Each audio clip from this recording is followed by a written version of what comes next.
Ouça agora a radionovela Sexo e Destino. Uma iniciativa do radialista e jornalista Paiva Neto. Os direitos autorais da obra literária de André Luiz, psicografada por Francisco Cândido Xavier e Valdo Vieira, pertencem à Federação Espírita Brasileira, que gentilmente autorizou sua radiofonização. Realização: Super Rede Boa Vontade. Fundação José de Paiva Neto.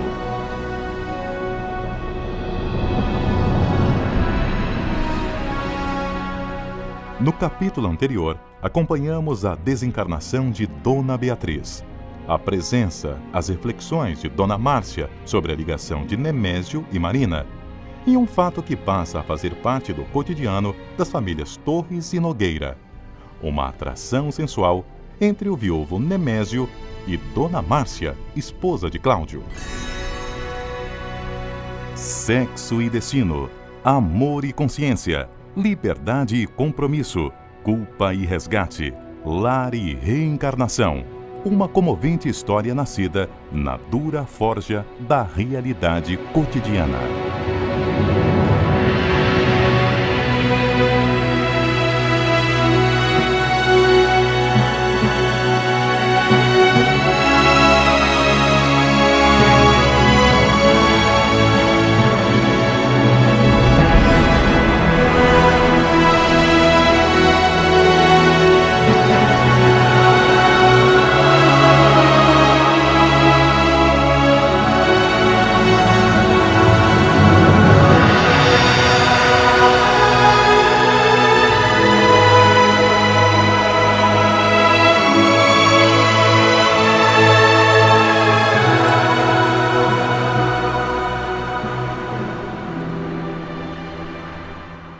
Reciprocamente admirados, Nemésio e Dona Márcia permaneceram em silêncio por alguns segundos.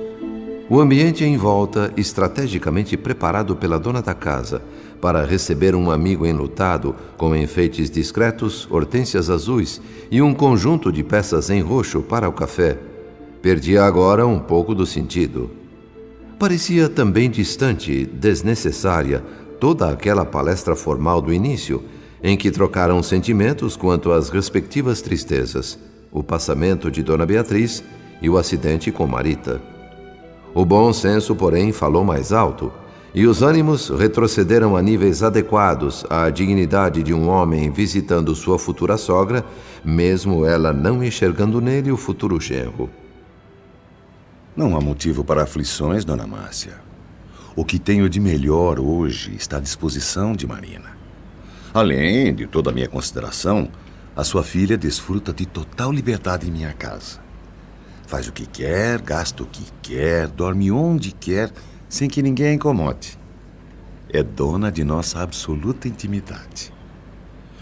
Sendo a senhora uma dama de pensamento moderno, sem preconceitos, na certa compreenderá. Bem, eu não tenho uma filha namorando no tempo dos mártires, mas gostaria que o senhor fosse mais explícito. Mais explícito, senhora Nogueira? Será tão pobre assim minha capacidade de expressar o que me vai na alma? Amo sua filha com todo o meu coração. Nada mais desejo no mundo senão torná-la minha esposa.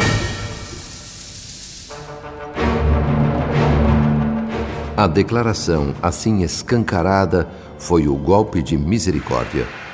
Até ali, mesmo consciente de estar tentando enganar a si própria, Dona Márcia alimentava ainda alguma esperança de que Nemésio concedesse tanta liberdade à filha para que ela se sentisse desinibida, familiarizada com a nova casa onde iria residir após casar-se com Gilberto.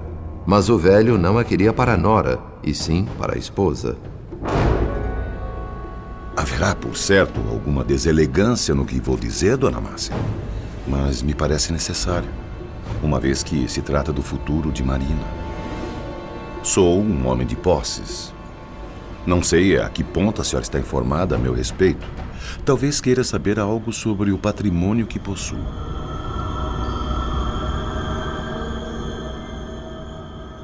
Hábil o suficiente para não pôr em risco eventuais vantagens futuras, não permitiu à senhora Nogueira que seu semblante revelasse o verdadeiro conteúdo de sua alma naquele momento. Imobilizando um sorriso complacente no rosto, seguiu ouvindo a voz açucarada do inusitado candidato a seu genro. Com o entusiasmo de um adolescente, o maduro sedutor relacionou parte da fortuna que amontoara. Diversos apartamentos, negócios da imobiliária em franca expansão, excelentes lucros com base em capitais alheios que ele manejava com sabedoria e acerto. Dissimulando a perplexidade, a mãe de Marina reconhecia que, em matéria de astúcia, a filha ganhava dela com enorme vantagem. Pensou rapidamente em Gilberto. Como ficaria ele nessa história? Lembrou também que as flores no túmulo de Dona Beatriz sequer haviam murchado. Mas as frases que o belo viúvo esmaltava com tão apaixonada inflexão a fizeram deixar de lado essas conjecturas. E lhe deram a certeza de que estava diante não do admirador ingênuo, mas do amante consolidado da filha.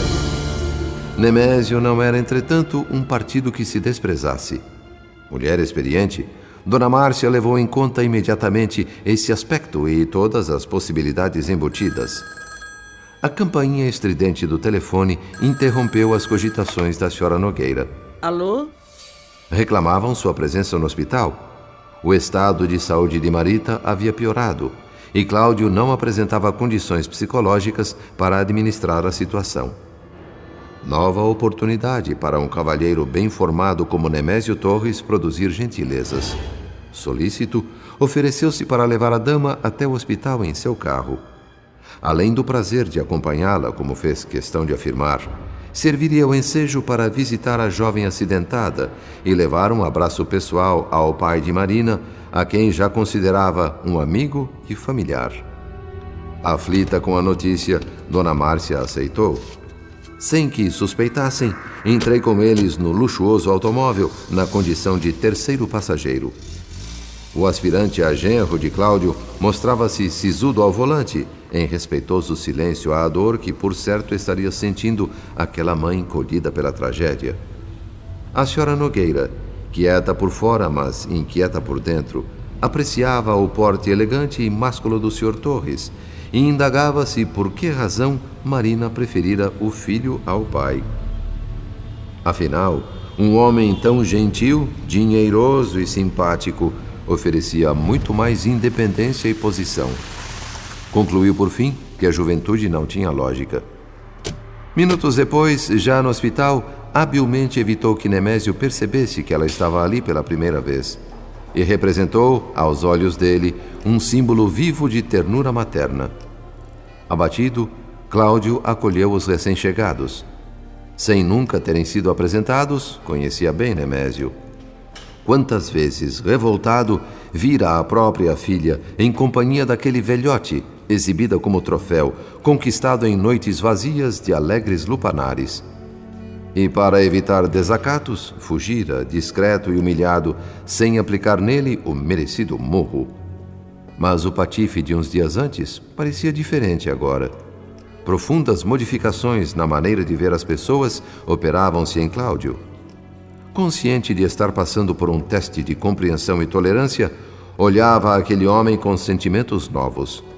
O desconforto inicial deu lugar à conformação, logo após os cumprimentos de praxe, reforçados pelo abraço solidário do visitante. Recordando Jesus e a lição da primeira pedra, entendeu Cláudio que a ele não competia julgar o outro. Nemésio Torres divertia-se, a bem da verdade, com uma jovem estranha à sua família e que lhe concedia liberdades. Muito diferente dele, que sem vacilar abusou da própria filha numa emboscada sinistra, digna dos mais hediondos criminosos. Nenhum direito lhe restava para assumir-se como censor. Reconhecendo a inferioridade moral em que se encontrava, olhou para a esposa e viu não mais a inimiga cordial de tantos anos. Aquele rosto embonecado pela maquiagem mascarava um coração de mulher insatisfeito, e a culpa era toda dele, o marido devasso. Em sequência rápida, implacável, imagens acusadoras do passado desfilaram pela mente do Sr. Nogueira. o extermínio de todos os sonhos da esposa logo após o casamento, o escárnio ao vê-la disforme pela gravidez, o assédio selvagem à empregada Aracélia, a permanente caça de aventuras extraconjugais. Como exigir contas da mulher se devia acusar-se? Fugir do autoexame seria impossível, a menos que conseguisse ausentar-se da própria alma. Ver a filha desfigurada sobre o leito, um cadáver que por especial deferência de Deus ainda respirava, esmagou de assombro e piedade a mãe adotiva. Nemésio Torres, num gesto de nervosismo, olhou a moça e recuou, invadido pela lembrança da própria esposa morta recentemente. Cláudio, arrasado por tantas culpas, viajante arrependido que espalhou farpas pelo caminho a ser trilhado na volta, levou pela 1000ª vez o lenço ao rosto para secar o pranto. Essa atitude, legítima e respeitável num pai desesperançado, produziu impressão diversa no visitante. Nemésio Torres qualificava a si mesmo como homem vigoroso, de rija têmpera, e não tolerava chorões, ainda que em situações dramáticas. A seu ver, a bela senhora Nogueira casara-se com um maricão. Animado por essa perspectiva, incorporou o sedutor uma nova possibilidade ao seu acervo de conquistas. Atrair aquela formosa e disponível dama a um convívio mais íntimo não era coisa que se descartasse. Marina, porém, vinha em primeiro lugar. Ao sabor do acaso e das circunstâncias pertencia o futuro, pensou, mal dissimulando um sorriso malicioso. Experiente, vivida, capaz de decifrar sugestões completas num olhar, num sorriso ou numa pausa, Dona Márcia condescendia, jogava lenha na fogueira das traições.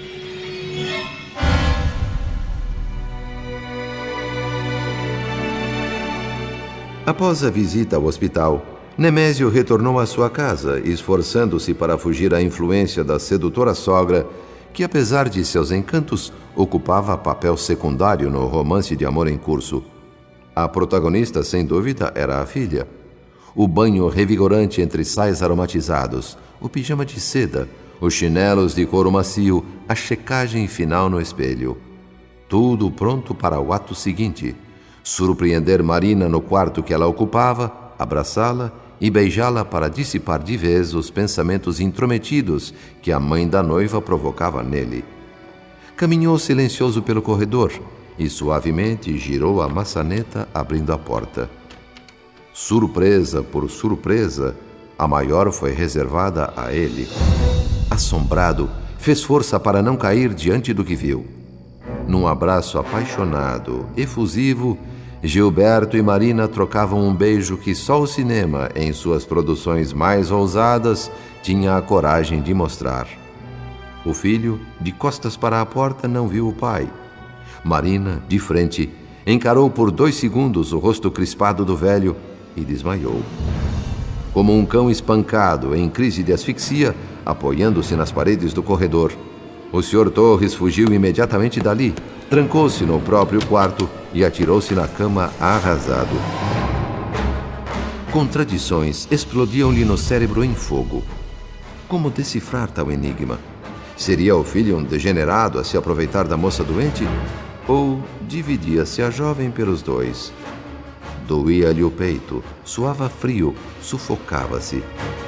Gilberto, que desconhecia o flagrante, minutos depois bateu na porta do quarto e entrou, mal dando tempo ao pai de limpar as lágrimas que lhe escorriam pelo rosto. Papai, a Marina piorou. Teve um desmaio e, quando voltou a si, parecia possessa. Está lá gritando, chorando, se mordendo, se ferindo. Eu fiquei desorientado e acabei ligando para Dona Márcia. Ela se preocupou muito e está vindo para cá. Chame também um médico. Eu mesmo não me sinto bem.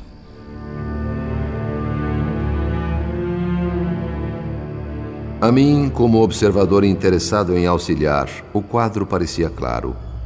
Os vampirizadores deixados por Moreira, somados ao bando que em seguida invadiu a casa, aniquilaram as últimas forças de Marina. Hipnotizada, vencida, olhou sem ver a mãe que chegou, aflita. Por recomendação do médico, a moça foi logo internada num hospital psiquiátrico. Impassível, como convém a um cavalheiro cumpridor de seus deveres, Nemésio assumiu as despesas. Gilberto, profundamente infeliz, mostrava-se ainda mais dedicado à namorada que antes. O pai, mortalmente ferido em seu orgulho de sedutor irresistível, sofreu apenas por 48 horas. Voltando a ruminar a antiga concepção de que o amor não passa de chinelo no pé, em 2 dias já permutava confidências com a senhora Nogueira. Desculpavam os filhos por aquilo a que chamavam loucuras da mocidade, enquanto se consolavam mutuamente na mais completa intimidade.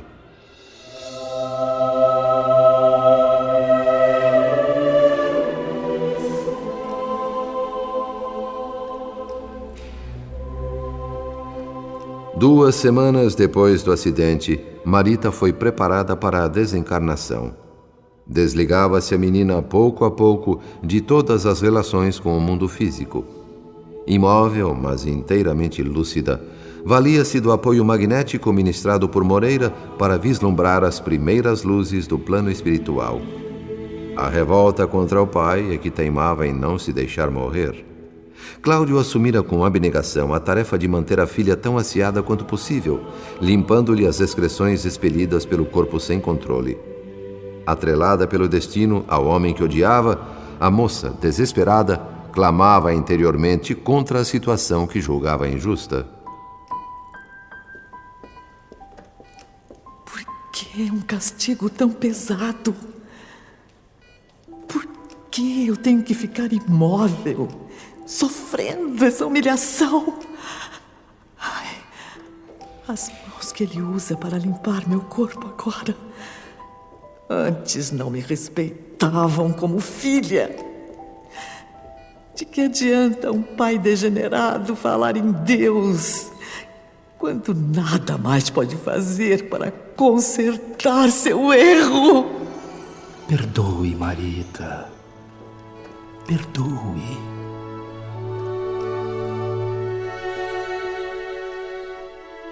O irmão Félix, nosso piedoso amigo, surgiu naquele momento e aproximou-se do leito.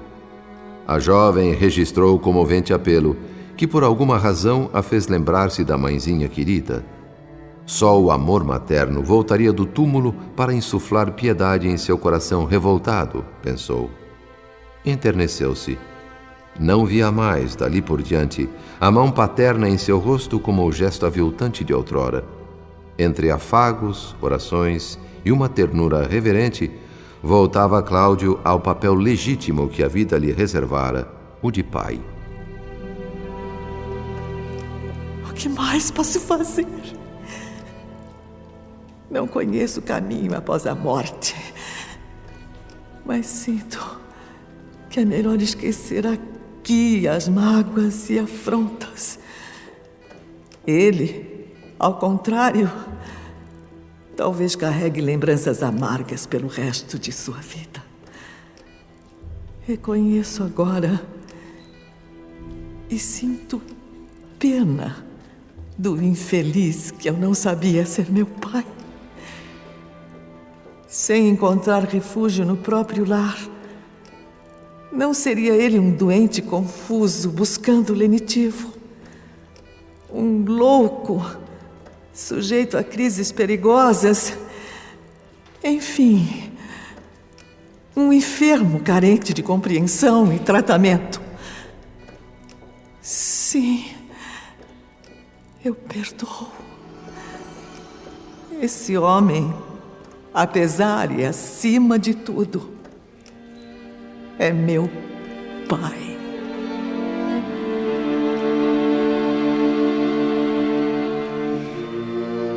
As lembranças de sua infância bonita e inocente, quando Cláudio era um pai amigo, digno e amoroso, Marita somou alguns fatos que de certo concorreram para desfigurar a personalidade daquele homem. A esposa e a outra filha tinham papéis decisivos nessa mudança, concluiu. Dona Márcia o mantinha sob permanente abandono, enquanto Marina lhe evitava a presença. Não perdoar a loucura de uma noite a quem por 20 anos a beneficiou seria no mínimo injusto, pensou a moça. Além do mais, O único a prosseguir ali, ao lado dela, paciente e tolerante, era ele. Por outro lado, não estariam a madrasta e a meia-irmã igualmente desequilibradas? Perdoá-las por tudo foi mais um propósito incorporado às reflexões finais de Marita. Queria conciliar-se com ambas, e se lhes tivesse causado algum dissabor, ainda que involuntariamente, aproveitava para pedir que também a perdoassem. No desfile das reminiscências, Gilberto não faltou. As doces vibrações do sonho de amor que fora a luz de sua vida a fizeram compreender que jamais poderia odiar a quem amava tanto. Boas razões para afastar-se dela, com certeza ele teria. Revestido na imaginação da menina com a beleza de um companheiro amado e puro, o moço também foi premiado com o perdão.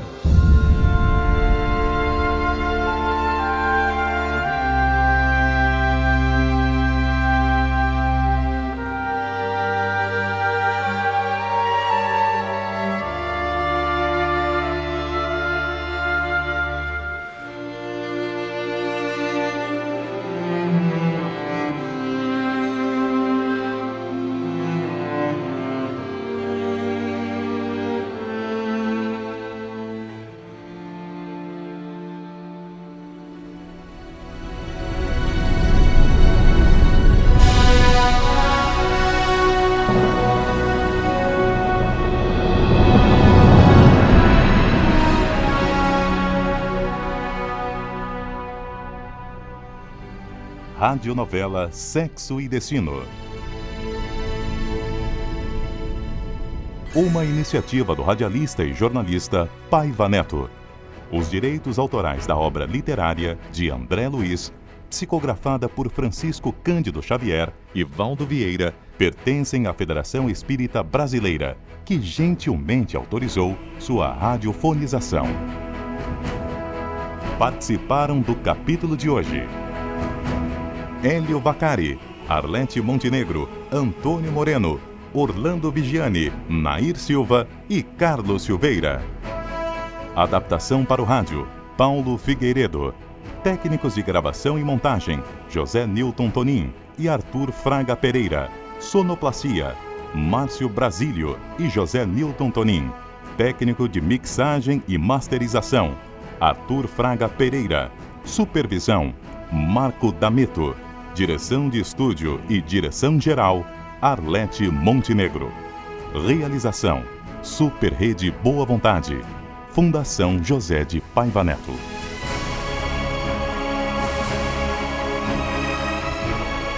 Não perca o próximo capítulo da radionovela Sexo e Destino, aqui na Super Rede Boa Vontade.